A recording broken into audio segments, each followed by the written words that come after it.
السلام علیکم ورحمۃ اللہ وبرکاتہ۔ الحمدللہ والصلاة والسلام علی رسول اللہ وعلی آلہ وصحبہ ومن والاه، اما بعد فاعوذ باللہ السمیع العلیم من الشیطان الرجیم، بسم اللہ الرحمن الرحیم۔ ربنا ولا تحمل علينا إصرا كما حملته على الذين من قبلنا ربنا ولا تحملنا ما لا طاقة لنا به واعف عنا واغفر لنا وارحمنا أنت مولانا فانصرنا على القوم الكافرين۔ حاضرین کرام،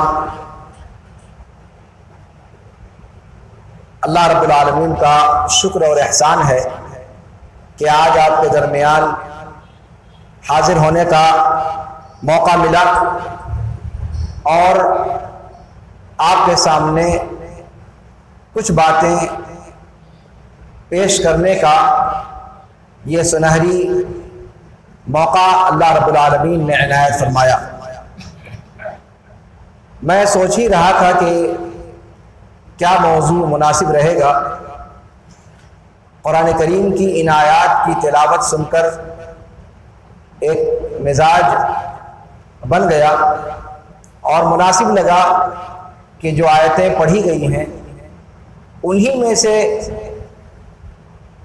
کچھ آیتوں کو موضوع سخن بنا کر یا آیت کے کچھ ٹکڑے کو موضوع سخن بنا کر کچھ باتیں آپ کی خدمت میں پیش کر دی جائیں۔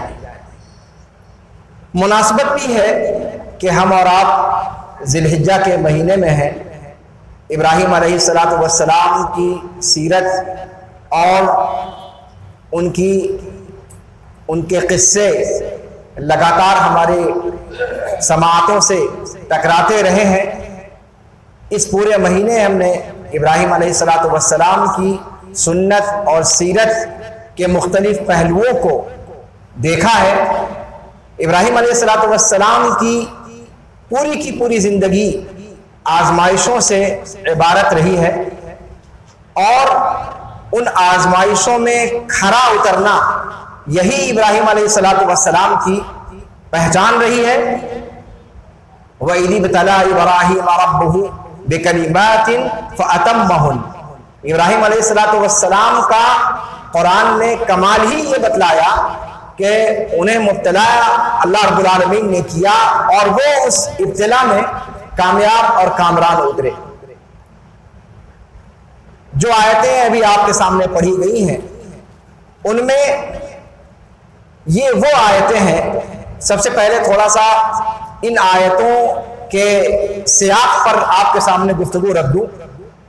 قرآن کریم کی یہ وہ دو عظیم آیتیں ہیں جو قرآن کریم کی کسی بقیہ آیتوں کی طرح سے نہیں ہیں۔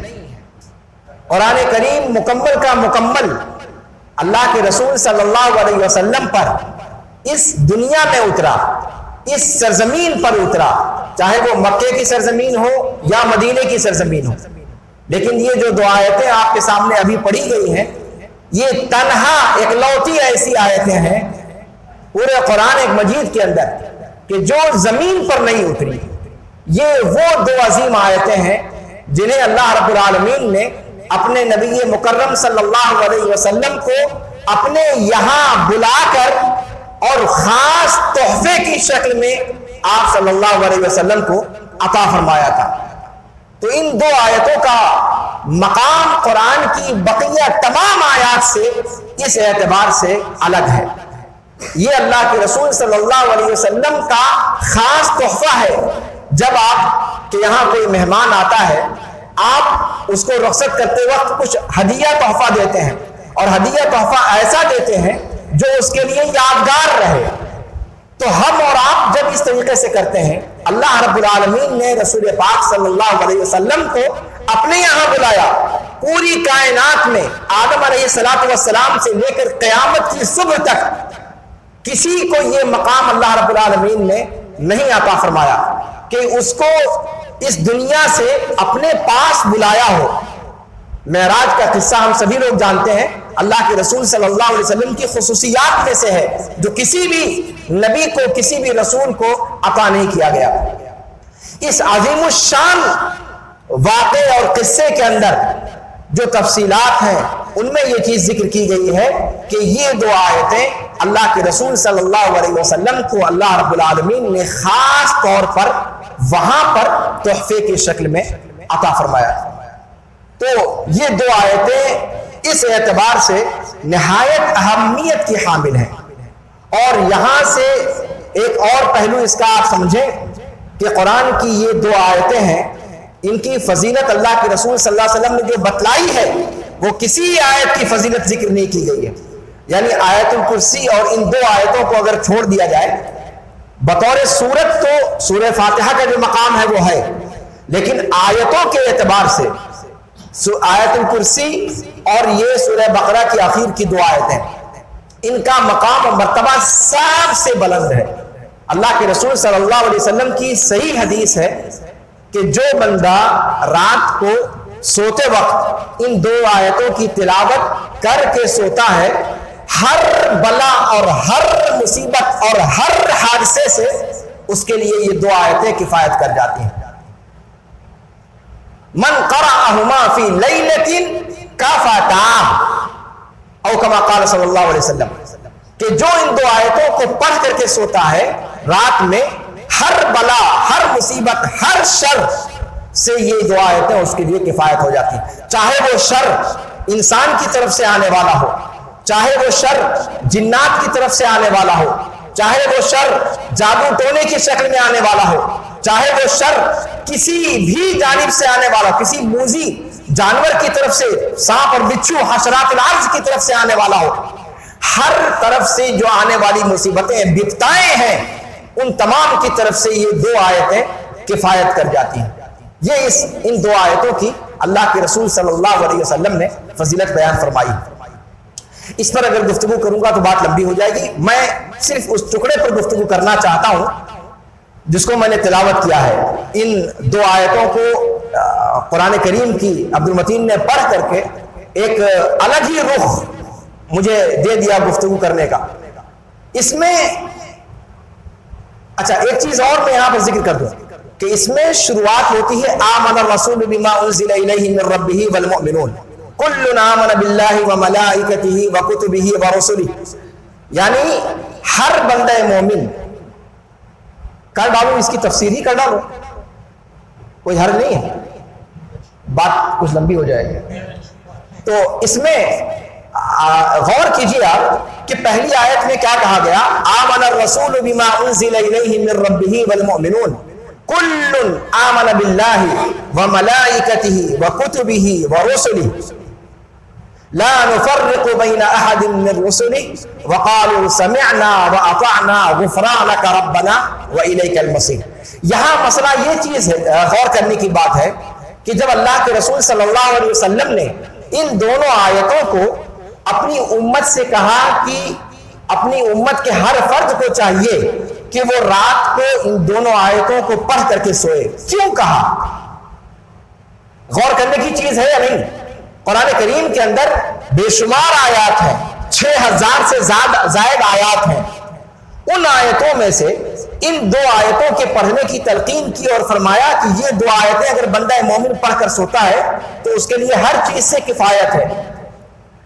اسی طریقے سے اللہ کے رسول صلی اللہ علیہ وسلم نے نیند کی جو دعا سکھلائی ہے، ہم میں سے پتہ نہیں کتنے لوگوں کو وہ دعا یاد ہے، اس دعا کے اندر بھی اللہ کے رسول صلی اللہ علیہ وسلم نے اس دعا کے آخر میں کیا فرمایا کہ آمنت بکتابک الذی انزلت وبنبیک الذی ارسلت۔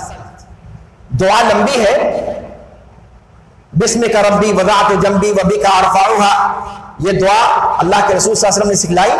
اس کے آخر میں آپ صلی اللہ علیہ وسلم نے فرمایا کہ بندہ کیا کہے، اور یہ دعا اللہ کے رسول صلی اللہ علیہ وسلم صحابہ کرام کو یاد کرواتے تھے.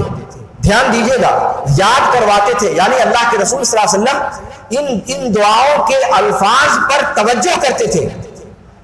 راوی کا بیان ہے کہ اللہ کے رسول صلی اللہ علیہ وسلم نے یہ دعا سکھلائی اور پھر ساتھ میں ان سے سننے کی بات کہی, کہا کہ آپ سناؤ اس دعا کو. راوی نے اس دعا کو دہرایا اور اللہ کے رسول صلی اللہ علیہ وسلم نے آخر میں جو فرمایا تھا کہ آمنت بنبیک الذی ارسلت, آمنت بکتابک الذی انزلت وبنبیک الذی ارسلت. صحابی ہیں, غالباً نعمان بن بشیر کی روایت ہے, یا صحابی کا نام میں بھول رہا ہوں.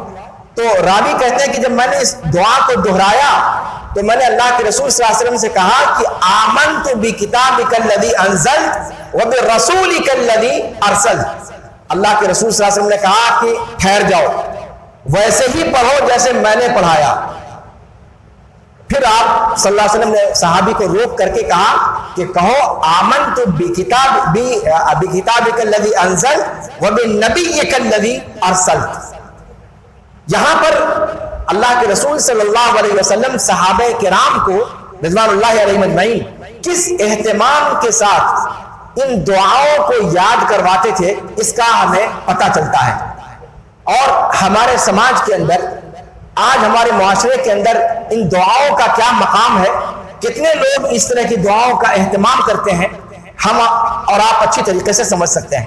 اور اس کے بعد پھر ہمیں شکوہ ہوتا ہے کہ ہمارے یہاں یہ بلائیں, یہ مصیبتیں آ رہی ہیں, ایسا ہو رہا ہے, ویسا ہو رہا ہے, فلاں کا یہ چیز, فلاں کی برباد ہو گئی, فلاں کی یہ چیز تباہ ہو گئی. کیسے تباہ نہیں ہوگی؟ اللہ کے رسول صلی اللہ علیہ وسلم کے سکھائے ہوئے اذکار, آپ صلی اللہ علیہ وسلم کی سکھائی ہوئی دعائیں, ان کا اہتمام ہم نے چھوڑ دیا.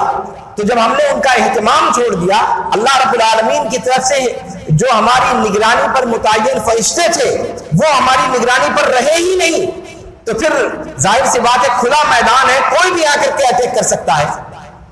ہم ظاہری طور پر اپنے مکانوں کی کتنی حفاظت کرتے ہیں, لیکن جو اصل حفاظت کرنی چاہیے انسان کو روحانی طور پر اپنے آپ کو مضبوط کرنے کے لیے, اس چیز کی مضبوطی کی طرف ہمارا مزاج نہیں جاتا. ہم اپنے گھر کو بغیر چہار دیواری کے نہیں چھوڑتے کہ پتہ نہیں کہیں سے جنگل سے کوئی جانور نہ آ جائے, رات کو کوئی پریشانی نہ ہو جائے, کوئی ڈاکو نہ آ جائے, کوئی چور نہ آ جائے. اس کے لیے تو بڑی فکر کرتے ہیں, لیکن مانوی طور پر اپنے روحانی سکون کے لیے, اپنے عقیدے کے لیے, اپنے ایمان کے لیے اللہ کے رسول صلی اللہ علیہ وسلم نے جو طریقے بتائے ہیں ان کو محفوظ رکھنے کے لیے ان کا ہم اہتمام نہیں کرتے. اور یہاں سے ہمارے سماج کے اندر برائیاں اور حادثات بکثرت ہو رہے ہیں. اکثر و بیشتر اس زمانے کے اندر آپ سنتے ہوں گے کہ ایکسیڈنٹ کے واقعات ہو رہے ہیں, ایسی ایسی بیماریاں آ رہی ہیں کہ جن بیماریوں کا ہمارے پرکھوں نے کبھی نام نہیں سنا تھا.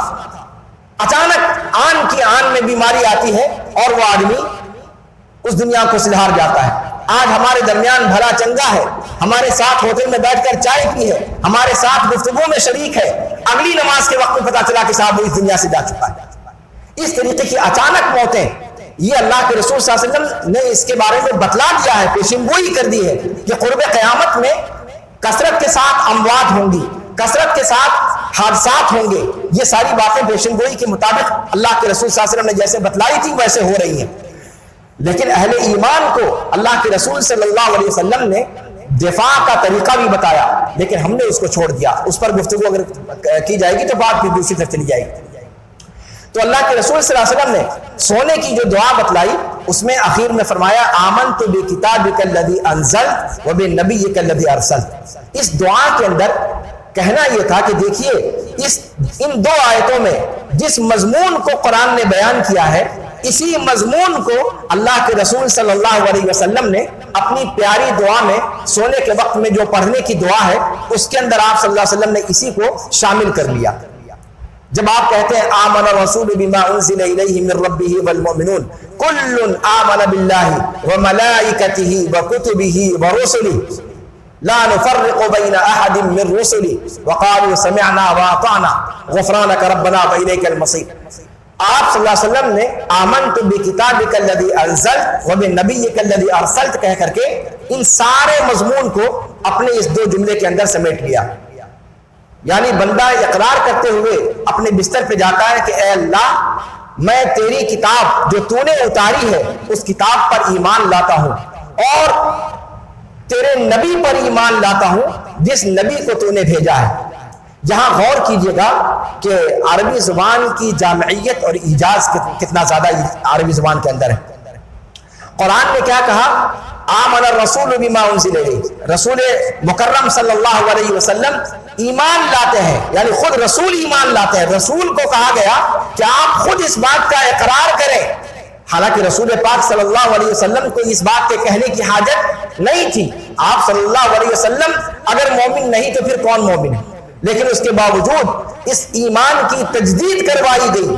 ہر بستر پہ جانے کے وقت میں گویا یہ اللہ رب العالمین کو مطلوب ہے کہ کوئی مومن جب اس وقت تک بستر پر نہ جائے جب تک اپنے ایمان کی تجدید نہ کر لے، جب تک وہ اس بات کو اپنی زبان سے کہہ نہ دے کہ ہم واقعتاً مومن ہیں. رسول پاک صلی اللہ علیہ وسلم سے کہلوایا جا رہا ہے کہ امتیوں کی بات تو چھوڑ دیجئے.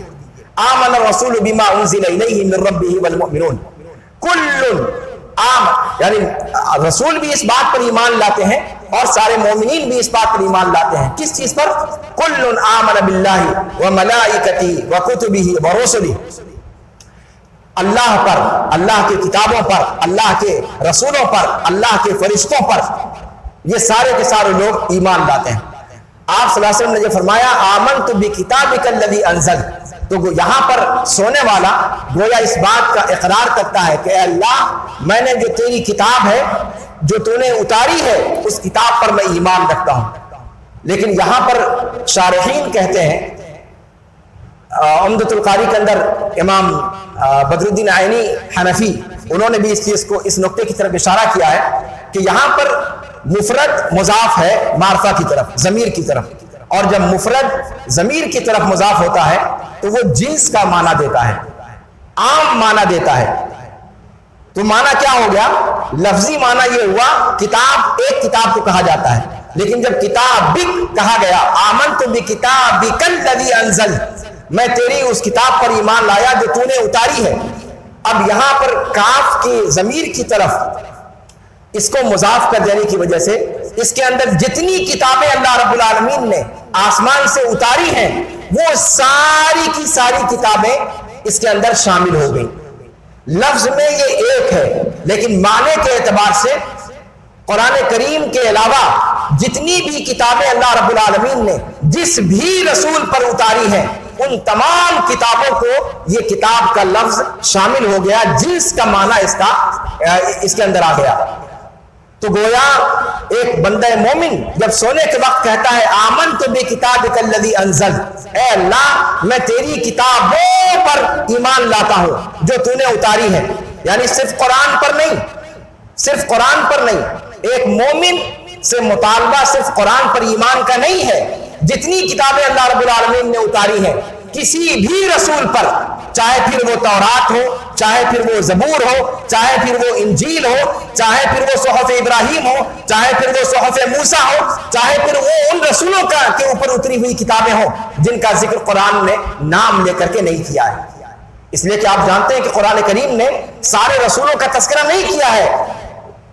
منہم من قصصنا علیک ومنہم من لم نقصص علیک، قرآن کہتا ہے کہ ان رسولوں میں سے بہت ساروں کا تذکرہ ہم کر رہے ہیں اور ان میں سے اکثر و بیشتر وہ ہیں جن کا تذکرہ ہم نے کیا ہی نہیں. لیکن جب آپ کہتے ہیں کہ اے اللہ جتنی کتابیں تو نے اتاری ہیں جس بھی رسول پر اتاری ہوں میں ان ساری کتابوں پر ایمان لاتا ہوں. گویا ایک بندہ مومن سونے کے وقت میں اپنے کتابوں پر، اللہ کی کتابوں پر، بھیجی ہوئی کتابوں پر ایمان کا عہد اور ایمان کی تجدید کا اقرار کر کے وہ بستر پہ جاتا ہے. یہاں پر ایک چیز آپ دیکھیں کہ قرآن کریم میں اور بقیہ جو آسمانی کتابیں اتری ہیں ان میں ایک فرق ہے. اللہ تعالیٰ نے جتنی کتابیں سابقہ انبیاء کرام کو دی، سابقہ رسولوں کو دی، وہ ساری کی ساری کتابیں اللہ تعالیٰ نے یکلخت دے دی، یک بارگی اللہ رب العالمین نے عطا کر دی، سوائے قرآن کے. سوائے قرآن کے، قرآن کا معاملہ ایسا ہے کہ قرآن یک بارگی بھی اترا ہے اور تدریجن بھی اترا ہے، منجمن بھی اترا ہے. جستا جستا کر کے بھی اترا ہے. جب آپ کہتے ہیں انا انزلناہ فی لیلۃ القدر، قرآن میں جب آپ پڑھتے ہیں یا انا انزلناہ فی لیلۃ مبارکۃ انا کنا منذرین، کہ ہم نے اس قرآن مقدس کو مبارک رات میں اتارا، یا پھر آپ قرآن میں پڑھتے ہیں انا انزلناہ فی لیلۃ القدر، ہم نے اس قرآن کو لیلۃ القدر میں اتارا، تو اس کا کیا مطلب ہوتا ہے کہ یہ قرآن یکبارگی ایک رات میں اتارا گیا. لیکن واقعے کے اعتبار سے کیا یہ چیز درست ہے؟ اللہ کے رسول صلی اللہ علیہ وسلم پر قرآن مقدس 23 سال کی مدت میں اترا ہے. 10 سالہ زندگی مدینے کی اور 13 سالہ زندگی مکے کی، جستا جستا اترا ہے. تو مفسرین اس کے بارے میں تفصیل کیا بتلاتے ہیں کہ قرآن لوح محفوظ سے آسمان دنیا پر یکبارگی ایک رات میں اترا ہے، اور پھر آسمان دنیا سے جستا جستا اللہ کے رسول صلی اللہ علیہ وسلم پر 23 سالہ دور نبوت میں جیسے جیسے ضرورت پڑتی گئی اس کے مطابق جستا جستا اترتا گیا. اس کا مطلب یہ ہوا کہ ساری آسمانی کتابوں میں اور قرآن میں یہ بنیادی فرق ہے کہ ساری آسمانی کتابیں یکلخت اتاری گئی، رسولوں کو یکلخت عطا کر دی گئی.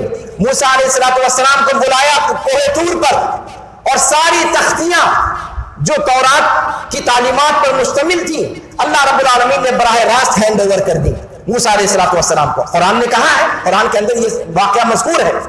انجیل کا معاملہ ایسے ہی ہے، زبور کا معاملہ ایسے ہی ہے، یکبارگی دے دیا گیا.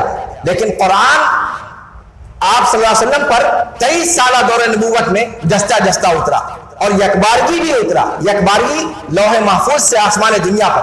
یہاں پر جو اس دعا کے اندر اللہ کے رسول صلی اللہ علیہ وسلم نے سکھلایا ہے وہ کیا کہ آمنت بکتابک الذی انزلت، اے اللہ میں تیری کتاب پر ایمان لایا جس کتاب کو تو نے اتارا.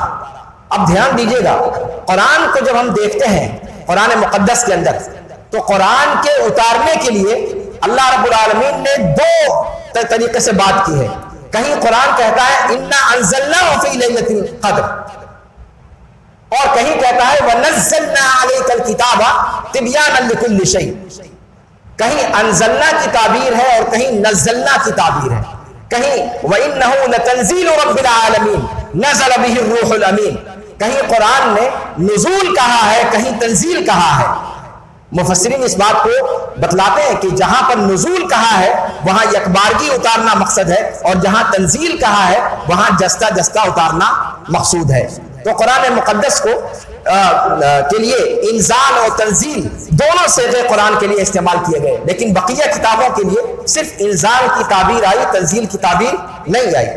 تو جب آپ کہتے ہیں آمنت بکتابک الذی انزلت، اے اللہ میں تیری کتابوں پر ایمان لائے جسے تو نے انزلت، جسے تو نے یکبارگی اتارا، تو ظاہر سی بات ہے یکبارگی اتارنے میں ساری آسمانی کتابیں اس کے اندر شامل ہو جاتی ہیں، اور قرآن بھی شامل ہو جاتا ہے، اس لیے کہ قرآن آسمان دنیا پر یکبارگی اتارا گیا تھا. تو اس طریقے سے آپ صلی اللہ علیہ وسلم کی اس دعا کے اندر، اس مقدس دعا کے اندر جو سونے کے وقت پڑھنے کی دعا ہے، اس کے اندر ساری آسمانی کتابیں آ جاتی ہیں. لفظاً قرآن کریم کو شامل ہے اور معناً ساری آسمانی کتابوں کو شامل ہے، جنس کا معنی اس کے اندر پائے جانے کی وجہ سے. اور یہی بات دوسرے جملے کے اندر وَبِالنَّبِيِّكَ الَّذِي أَرْسَلْتَ، اے اللہ میں تیرے سارے نبیوں پر ایمان لاتا ہوں جسے تو نے بھیجا. صرف محمد صلی اللہ علیہ وسلم پر نہیں. ہم کلمہ گرچہ محمد رسول اللہ پڑھتے ہیں، لیکن ایمان سارے کے سارے رسولوں پر ایمان لانا ضروری ہے. اگر اللہ کے بھیجے ہوئے نبیوں میں سے کسی ایک نبی کا بھی انکار کرتے ہیں تو ہم مسلمان باقی نہیں رہ سکتے، مسلمان باقی نہیں رہ سکتے. اس کا مطلب یہ ہے کہ گرچہ ہماری طرف جو رسول بھیجے گئے وہ محمد صلی اللہ علیہ وسلم ہے، ان کا اقرار تو کرنا ضروری ہے ہی، ساتھ میں اللہ کے جتنے نبی بھیجے گئے ان تمام پر ایمان لانا ضروری ہے. اور اسی لیے اللہ کے رسول صلی اللہ علیہ وسلم نے دعا میں فرمایا وَبِالنَّبِيِّكَ الَّذِي أَرْسَلْتَ، اور تیرے ہر اس نبی پر جسے تو نے بھیجا ہے. تو یہاں بھی جتنے انبیاء کرام ہیں، جب صحابی نے دہراتے ہوئے وَبِالرَّسُولِكَ الَّذِي أَرْسَلْتَ کہا، اللہ کے رسول صلی اللہ علیہ وسلم نے ٹھہرا دیا، کہا کہ نہیں وَبِالنَّبِيِّكَ الَّذِي أَرْسَلْتَ، اس لیے کہ اگر یہ کہا جائے وَبِالرَّسُولِكَ الَّذِي أَرْسَلْتَ تو پھر اس کا مطلب یہ ہوا کہ بندہ صرف اللہ کے رسولوں پر ایمان لاتا ہے. آپ جانتے ہیں کہ رسول اور ہوتے ہیں، نبی اور ہوتے ہیں. نبی کی تعداد زیادہ ہے، رسول کی تعداد، جیسے آپ آج کل کی زبان میں یہ سمجھ لیں کہ کوئی بی اے ہولڈر ہے اور کوئی پی ایچ ڈی ہولڈر ہے، تو رسول آپ سمجھ لیں کہ پی ایچ ڈی ہولڈر اور نبی بی اے، مثال کے طور پر درجات کے اعتبار سے. تو ہر نبی رسول نہیں ہوتا، لیکن ہر رسول ضروری ہے کہ نبی ہو، اس لیے کہ پی ایچ ڈی بغیر بی اے کے کر ہی نہیں سکتا انسان، لیکن ہر بی اے کیا ہوا انسان پی ایچ ڈی نہیں ہوتا. تو جب صحابی نے کہا کہ وَبِرَسُولِكَ الَّذِي أَرْسَلْتَ، تیرے رسول پر جسے تو نے بھیجا میں ایمان لاتا ہوں، تو پھر ایمان رسولوں پر تو ہو گیا، لیکن نبی تو نکل گئے نا. وہ انبیاء کرام جن کو اللہ تعالیٰ نے رسول نہیں بنایا، صرف نبی بنایا، ان پر ایمان تو ہوا ہی نہیں. اللہ کے رسول صلی اللہ علیہ وسلم نے ٹوکا صحابی کو اور کہا کہ جیسے میں نے کہا ہے ویسے کہو. وَبِالنَّبِيِّكَ الَّذِي أَرْسَلْتَ، تیرے نبیوں پر ایمان لایا. جب نبیوں پر ایمان کی بات کہی تو جتنے رسول تھے وہ بھی اس کے اندر شامل ہو گئے، اس لیے کہ کوئی رسول ایسا ہو ہی نہیں سکتا کہ بغیر نبی بنائے گئے رسول بنا دیے جائیں. خود اللہ کے رسول صلی اللہ علیہ وسلم پہلے نبی بنائے گئے اقرا بسم ربک الذی خلق کے ذریعے سے، اور پھر رسول بعد میں بنائے گئے جب مزمل اور مدثر آپ کے اوپر اتری. یا ایھا المزمل قم اللیل الا قلیلا یا ایھا المدثر قم فانذر. یہاں پر آپ رسول بنائے گئے. نبی کب بنائے گئے؟ جب آپ پر اقرا نازل ہوئی. اور رسول کب بنائے گئے؟ جب یا ایھا المزمل اور یا ایھا المدثر نازل ہوئی. اس کا مطلب یہ ہے کہ ہر رسول پہلے نبی بنایا جاتا ہے پھر رسول بنایا جاتا ہے. تو اس دعا کے اندر دائمی وہی بات ہے جو قرآن کی آیت میں اللہ تعالیٰ نے بتلائی ہے کہ ایک مسلمان کو چاہیے کہ وہ سونے کے وقت میں اس آیت کو بھی پڑھ کر کے سوئے. اس میں کیا ہے کہ رسول ایمان لائے ان تمام کتابوں پر جنہیں اللہ رب العالمین نے اتارا. آمن الرسول بما انزل الیہ من ربہ والمؤمنون، رسول ایمان لایا ان تمام چیزوں پر جو اتاری گئی ان کے رب کی طرف سے، اور مومنین بھی ایمان لائے. اس کے بعد کیا کہا؟ کل آمن باللہ وملائکتہ، اللہ پر ایمان لائے، اللہ کے فرشتوں پر ایمان لائے. اس لیے کہ کتابوں پر ایمان مکمل ہی نہیں ہوگا جب تک فرشتوں پر ایمان نہیں لائیں گے آپ. اس لیے کہ کتابیں آئی کس کے ذریعے سے؟ فرشتوں کے ذریعے سے. اللہ رب العالمین نے اپنے رسولوں پر جو کتابیں بھیجی ہیں کس کے ذریعے بھیجی ہیں؟ اللہ تعالیٰ نے ڈائریکٹ آ کر کے تو نہیں دیا. موسیٰ علیہ السلام کو جیسے توریت عطا کیا تھا، اللہ رب العالمین نے فرشتوں کے ذریعے سے، جبریل کے ذریعے سے اللہ رب العالمین نے کتابوں کو عطا کیا. تو کتابوں پر ایمان لانے سے پہلے فرشتوں پر ایمان لانا ضروری ہوگا جو ذریعہ بنے ان کتابوں کو لانے کا. تو کل آمن باللہ وملائکتہ، اللہ پر سب سے پہلے ایمان لائے، پھر فرشتوں پر جس نے کتابوں کو بھیجا. جو سب سے پہلے بھیجنے والا ہے وہ اللہ رب العالمین ہے، جن کے ذریعے بھیجا وہ فرشتے ہیں، جس چیز کو بھیجا وہ کتابیں ہیں، جن کے اوپر بھیجا وہ رسول ہیں. تو کہا کہ آمن الرسول بما انزل الیہ من ربہ والمؤمنون کل آمن باللہ وملائکتہ وکتبہ ورسلہ. اور یہ چاروں چیزیں ایک دوسرے کے ساتھ جڑی ہوئی ہیں. بھیجنے والا کون ہے، کس کے ذریعے بھیجی ہے، کیا چیز بھیجی ہے اور کس پر بھیجی ہے. تو اللہ، فرشتہ، کتابیں اور رسول، اور یہ چاروں کی چاروں چیزیں ایمان کے ارکان میں سے ہیں، ایمان کے ارکان میں سے ہیں. تو اگر غور کریں آپ کہ کس طریقے سے ان دو آیتوں کو جو مقام عطا کیا گیا ہے وہ مقام اس کے معنی اور مفہوم کی وجہ سے عطا کیا گیا ہے کہ ایک بندہ جب سونے کے لیے جاتا ہے تو وہ اپنے ایمان کی تجدید کرتا ہے، ایمان کے ارکان کا تذکرہ کرتے ہوئے، اور پھر کہتا ہے لا نفرق بین احد من الرسل، ہم سارے کے سارے رسولوں پر ایمان لاتے ہیں، ان کے درمیان کوئی تفریق نہیں کرتے کہ ایک کو مانے ایک کو چھوڑے، یا ایک کو زیادہ مانے ایک کو کم مانے. لا، سب کو ہم اللہ کے رسول کے طور پر سب کو مانتے ہیں. لا نفرق بین احد من الرسل وقالوا سمعنا واطعنا غفرانک ربنا والیک المصیر. ہم کہتے ہیں کہ ہم نے سنا اور ہم نے اطاعت کیا ان تمام احکام کی جو اللہ رب العالمین نے بھیجا ہے. اور اس کے بعد بندہ کہتا ہے غفرانک، اے اللہ میں اپنے گناہوں کی تجھ سے بخشش چاہتا ہوں اور تیری ہی طرف میں لوٹ کر جانے والا ہوں. اور اس کے بعد پھر دوسری آیت کے اندر لا یکلف اللہ نفسا الا وسعہا، کہا کہ اللہ رب العالمین کسی بھی نفس کو، کسی بھی جان کو اس کی سکت سے زیادہ مکلف نہیں کرتا ہے۔ اللہ رب العالمین اس کائنات میں اپنی مخلوقات میں سے کسی مخلوق کو اس کی برداشت سے باہر تکلیف میں مبتلا نہیں کرتا، مکلف نہیں کرتا، کسی چیز کا متحمل نہیں کرتا۔ اللہ تعالیٰ انسان کو انہی چیزوں کا حکم دیتا ہے اور انہی چیزوں کو انسان پر اتارتا ہے، چاہے وہ اچھی ہو یا بری ہو، جن کو انسان برداشت کر سکتا ہے۔ جب ہم اور آپ اس آیت کو پڑھتے ہیں تو قسم کھا کر بتائیے کہ کیا ایک مومن اس آیت کو پڑھنے کے باوجود حالات سے برگشتہ ہو کر، اپنے سماجی حالات سے پریشان حال ہو کر، کیا وہ خودکشی کی بات سوچ سکتا ہے؟ حرام موت مرنے کی بات اس کے ذہن میں آ سکتی ہے؟ چاہے جتنا وہ تنگ حال ہو، چاہے جتنا وہ فقر و فاقہ کا شکار ہو، چاہے جتنا وہ اذیتوں کا شکار ہو، کیا وہ حرام موت مرنے کی بات سوچ سکتا ہے؟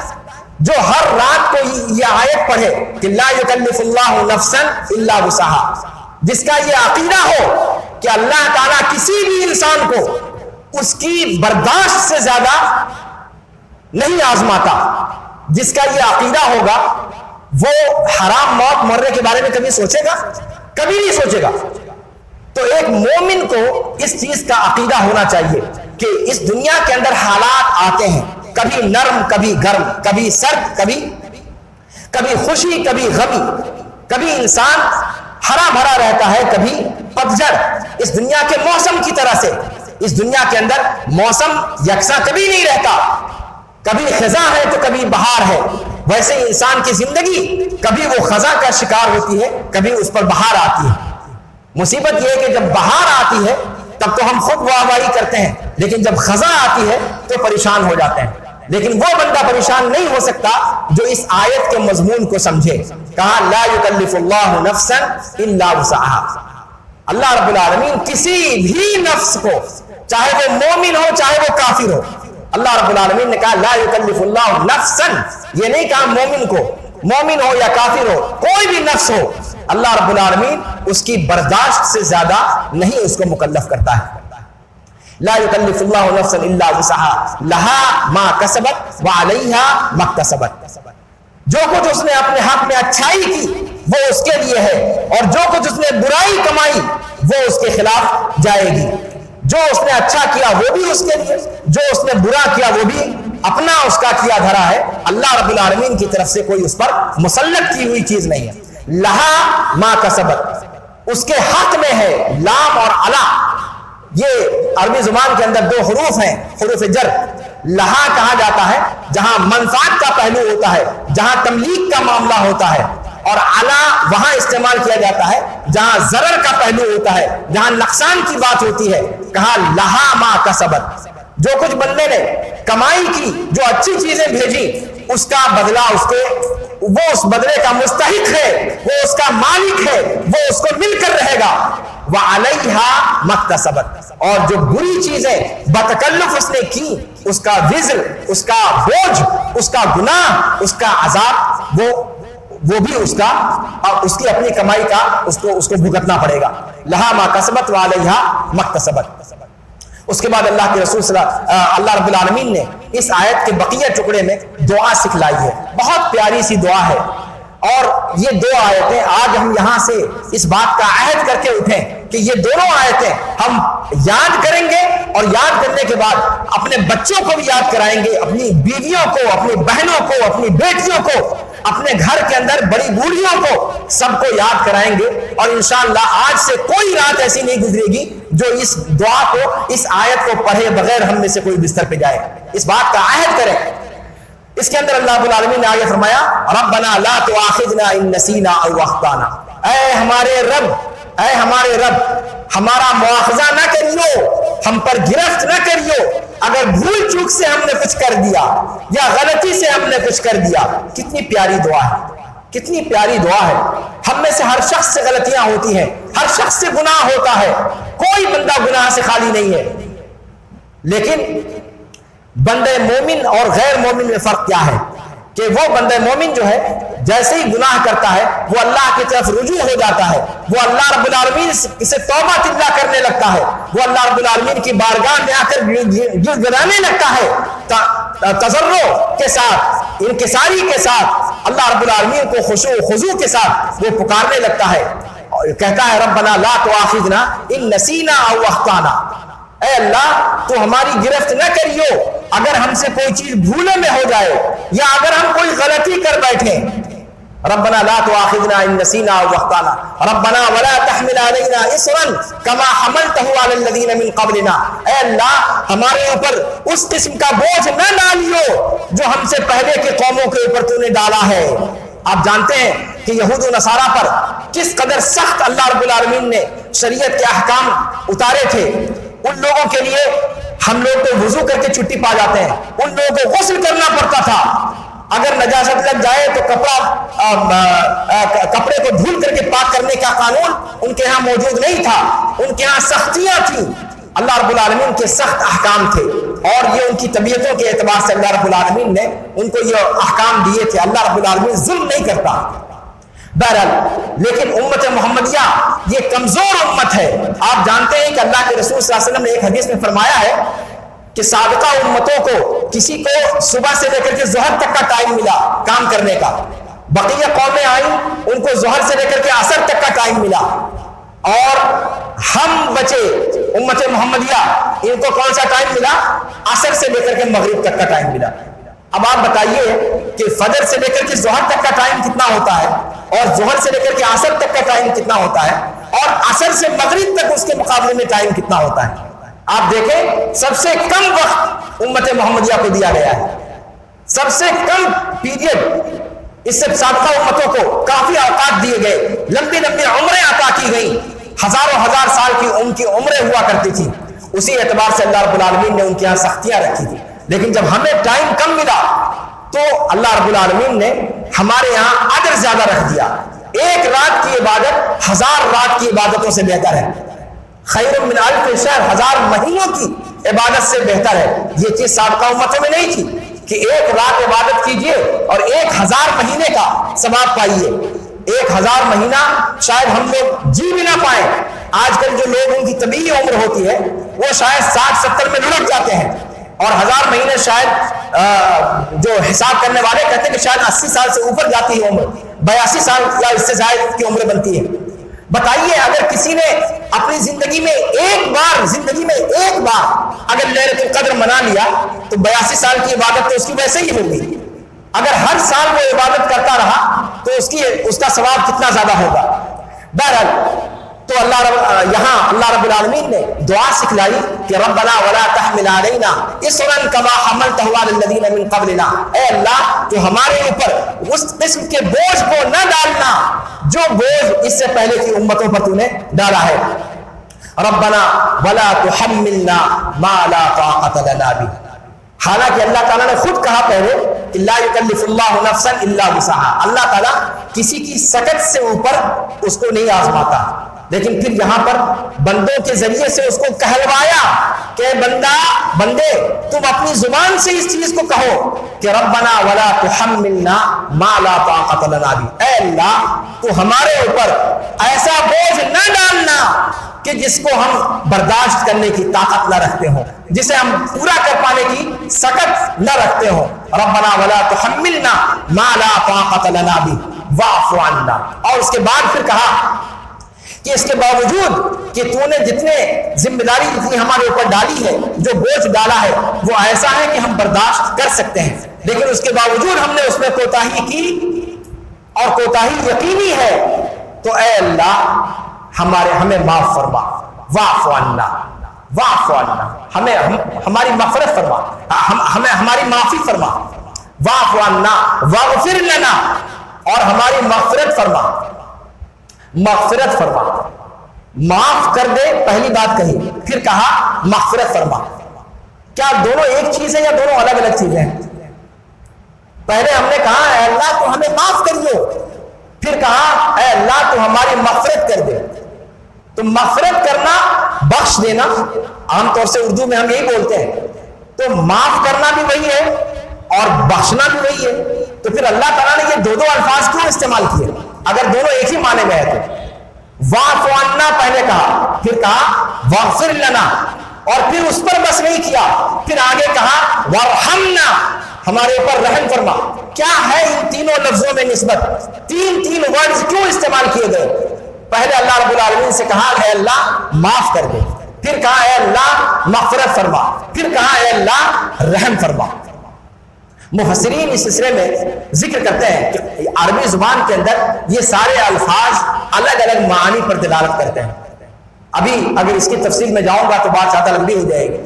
کل تقریباً خطبے کا موضوع بھی تقریباً اس سے ملتا جلتا تھا، عفو و درگزر کے حوالے سے کل گفتگو کیا تھا میں نے. تو عفو کا جو معاملہ ہے، مغفرت کا درجہ اس سے فضو ہے، اور رحمت کا درجہ عفو اور مغفرت ان دونوں سے فضو ہے، ان دونوں سے آگے ہے، ان دونوں سے بڑھ کر کے ہے. اللہ رب العالمین سے بندہ گویا یہ سوال کرتا ہے کہ اللہ جو غلطی ہم سے ہو گئی ہم اس کے بارے میں تو توبہ کرتے ہیں، اسے تو معاف کر دے، اس کو تو اپنی مغفرت سے اس کو ختم کر دے، اس کو ڈھانپ لے، لیکن ساتھ میں رحم فرما. مفسرین کہتے ہیں کہ قرآن کریم کے اندر جہاں جہاں بھی قرآن کا یہ ایک عام طریقہ ہے کہ وہ غفران اور رحمت کو ساتھ میں ذکر کرتا ہے. آپ قرآن پڑھتے ہوں گے غفور الرحیم غفور الرحیم، جگہ جگہ قرآن کریم کہتا ہے، جگہ جگہ کہتا ہے غفور اور رحیم. تو غفور اور رحیم کیوں ساتھ میں ذکر کرتا ہے قرآن؟ مفسرین کہتے ہیں کہ اس کے اندر گویا اللہ رب العالمین کی طرف سے یہ پیغام ہوتا ہے کہ اللہ رب العالمین ہمارے گناہوں کو معاف کر دے اور ہمارے گناہوں کو نیکی سے بدل دے، ایک بات مغفرت کے ذریعے سے، اور پھر ہمارے اس گناہ کے اندر، اس جیسے گناہ میں آئندہ کبھی بھی میری زندگی میں، جتنی زندگی میری باقی رہ گئی ہے، کبھی بھی آئندہ کی زندگی میں اس گناہ میں پھر مجھے دوبارہ نہ مبتلا کریے. رحم کا معاملہ جب غفران کے ساتھ ذکر کیا ہے، مفسرین کہتے ہیں کہ وہاں پر یہ نقطہ بیان کرنا مقصد ہے کہ اللہ جو غلطی ہو گئی اسے تو معاف کر ہی دے، اس پر تو مواخذہ کرنا چھوڑ ہی دے، لیکن آئندہ کے لیے بھی اے اللہ تو گارنٹی دے کہ اس طرح کے گناہ میں پھر میں آئندہ مبتلا نہیں ہوں گا. میرا اپنے نفس پر کوئی کنٹرول نہیں ہے، مجھے نہیں اپنے دل پر بھروسہ ہے. یہ انسان کا دل کب ادھر سے ادھر پلٹ جائے کوئی پتہ نہیں ہے. اسی لیے اللہ کے رسول صلی اللہ علیہ وسلم کو اللہ تعالیٰ نے حکم دیا تھا کہ دعا کیجئے یا مقلب القلوب ثبت قلبی علی دینک، کہ اے دلوں کو الٹ پلٹ کرنے والے میرے دل کو دین پر ثابت قدم رکھ.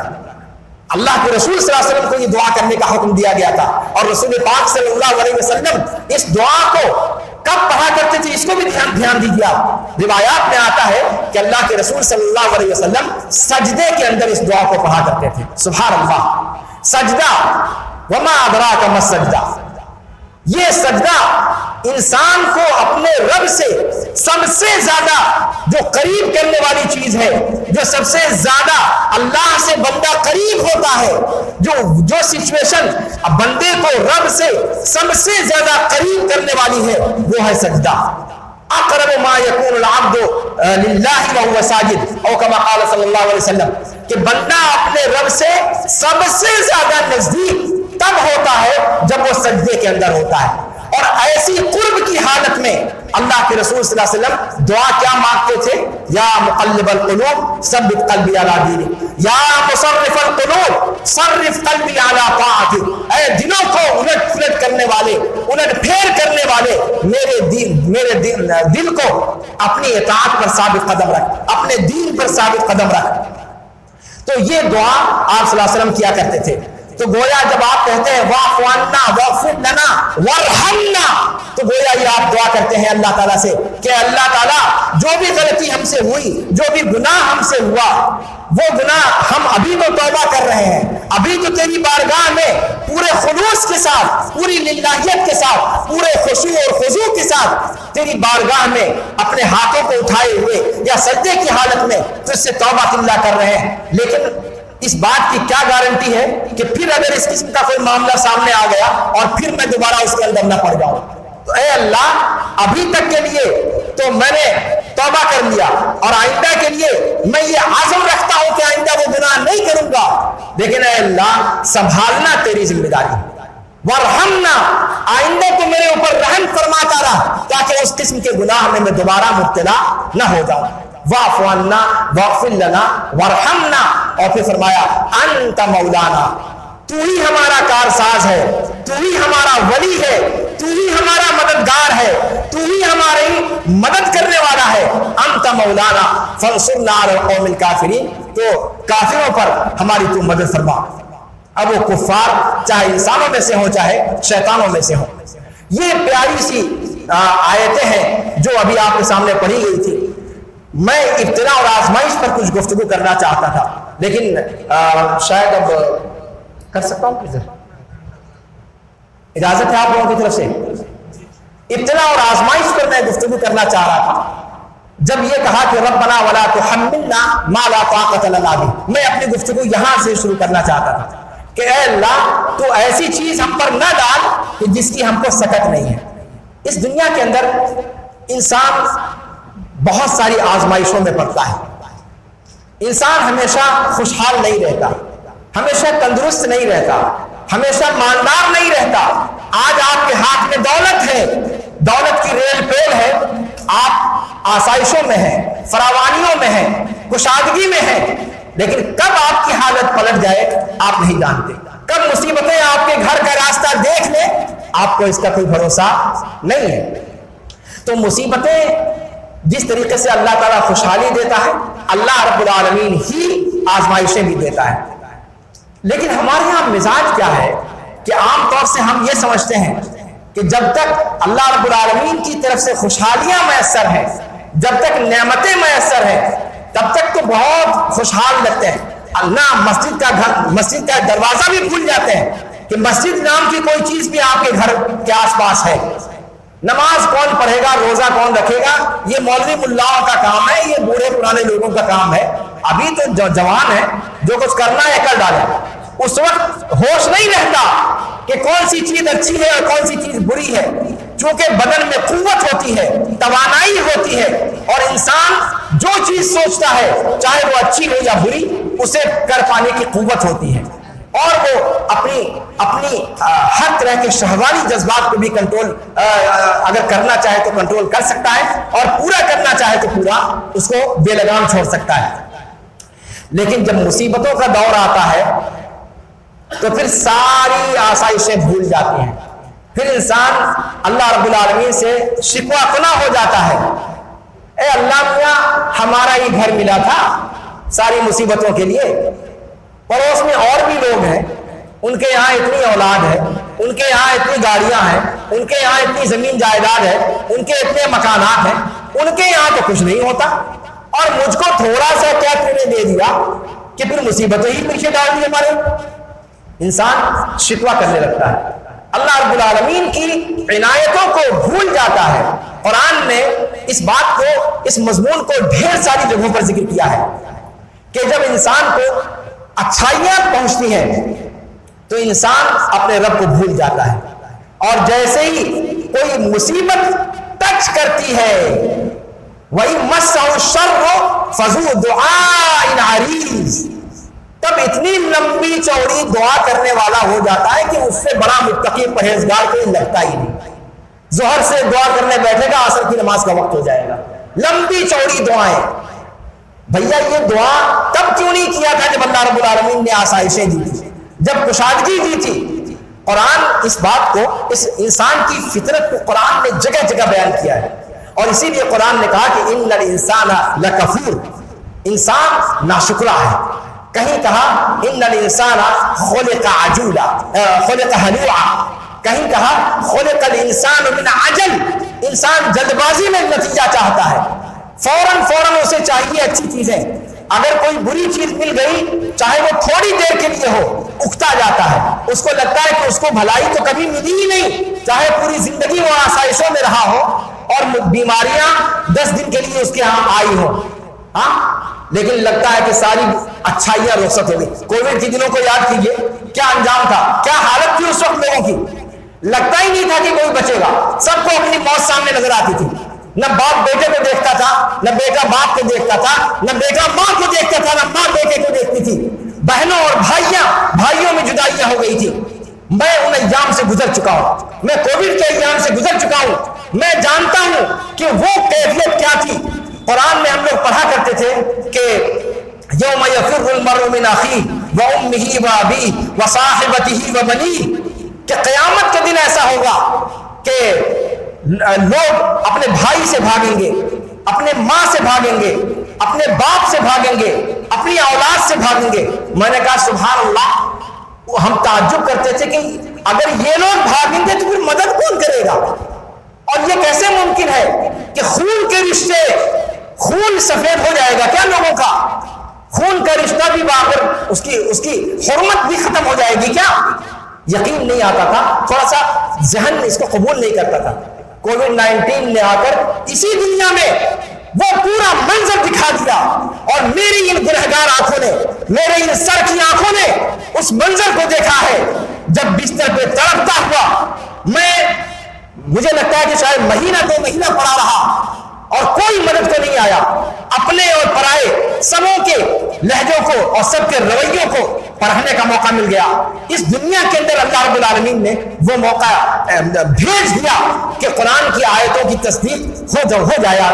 قیامت میں کیا ہوگا وہ تو کل کی بات ہے، یہ تمہارے سامنے کل کا معاملہ دیکھ لو. کسی کو یقین نہیں تھا ابھی اگر یہ میرا بھائی ہے، میں اس کو چھو دوں گا کووڈ مجھ کو لگ جائے گا اور موت آ جائے گی. سب کی آنکھوں کے سامنے موت کا ننگا ناچ دکھائی دے رہا تھا. نہیں تھا ایسا معاملہ؟ ذرا غور کیجئے، اپنے محلے کو دیکھیے، اپنے آس پاس اپنے گھر کو دیکھیے، یہ منظر تھا یا نہیں تھا؟ تو یہ صورتحال ہو جاتی ہے کہ انسان پر جب مصیبت آتی ہے اور لگتا تھا کہ اب دنیا ختم ہو جائے گی، اب کوئی انسان بچے گا ہی نہیں. جب کووڈ آیا تھا لگتا ہی نہیں تھا کہ دنیا بچے گی، لگتا تھا کہ پوری قیامت آ گئی، سب مر جائیں گے. میرا جو علاج کر رہا تھا ڈاکٹر وکاس نام تھا، کاٹھمانڈو کے اندر علاج ہوا تھا، وہ خود بیچارہ کووڈ کا شکار ہو کر کے مر گیا. اس نے ایک بار یہ بات مجھ سے کہی تھی کہ یہاں پر میں کھڑا ہوا ہوں، پورا وہ اپنا پہنے ہوا تھا جو میڈیکل کا لباس ہوتا ہے. کہا کہ لیکن اس کے باوجود یہاں جتنے لوگ کھڑے ہیں ان میں سے کوئی نہیں ہے جس کو کووڈ کا اثر نہ ہوا ہو، لیکن کسی کی طبیعت اس کو برداشت کر لی جاتی ہے اور کسی کی طبیعت اس کا مقابلہ کر لی جاتی ہے. بیچارے نے یہ بات کہی، کیا پتا تھا کہ اس بات کے کہنے کے کچھ ہی دن کے بعد اس کا انتقال ہو گیا.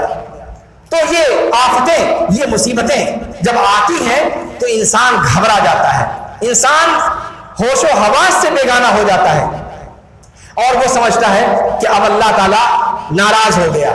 بھائیوں، مصیبتیں اور خوشحالیاں یہ اللہ رب العالمین کے 2 ذریعے ہیں جن کے ذریعے سے اللہ تعالیٰ انسانوں کو آزماتا ہے. نہ یہ اللہ کا عذاب ہے نہ یہ اللہ کا عذاب ہے، دونوں کی دونوں آزمائشیں ہیں، دونوں کی دونوں آزمائشیں ہیں. اور اگر کسی پر کوئی بیماری آتی ہے، کوئی مصیبت آتی ہے، کوئی دولت آپ کی حادثے کا شکار ہو کر ختم ہو جاتی ہے یا آپ ایکسیڈنٹ کا شکار ہو جاتے ہیں، گھبرانا نہیں چاہیے. میں آپ کو ایک واقعہ بتاتا ہوں. سیر اعلام نبلا کے اندر امام ذہبی نے قاضی شریح سے ایک بات نقل کی ہے. قاضی شریح بہت مشہور قاضی ہیں کوفہ کے.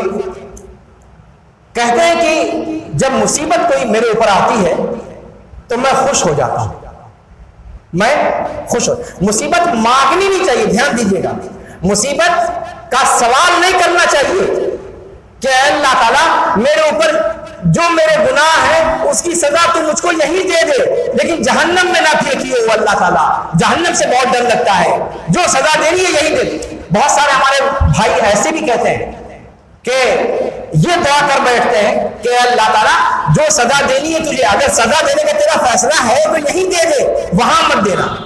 حالانکہ یہ دعا کبھی نہیں کرنی چاہیے.